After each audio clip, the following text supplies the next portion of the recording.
নমস্কাৰ অন্য এক ভাল খবৰ লৈ আপোনালোকৰ মাজত আহিছোঁ গুৱাহাটী ইউনিভাৰ্চিটিৰ আন্ডাৰত যিসমূহে বিএড কৰিম বুলি ভাবিছে সিহঁতৰ কাৰণে খুবেই ভাল খবৰ যিসমূহ আবেদনকাৰীয়ে অলৰেডি আবেদন কৰিছে বা যিসমূহ আবেদনকাৰীয়ে গুৱাহাটী ইউনিভাৰ্চিটিৰ আন্ডাৰত বিএডৰ যি এন্ট্ৰেন্স হয় সেইটোৰ কাৰণে আবেদন কৰিম বুলি ভাবিছে দুয়োৰ কাৰণে খুবেই ভাল খবৰ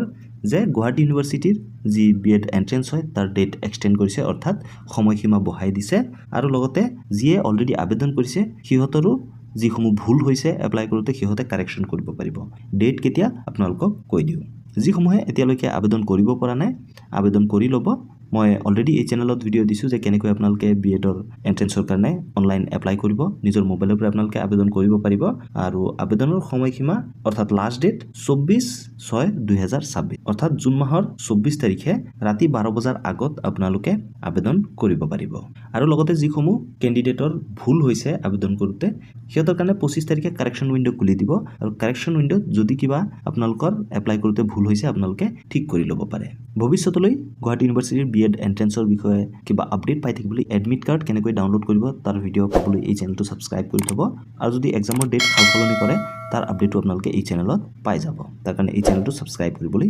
নাপাহৰিব ধন্যবাদ জয় অসম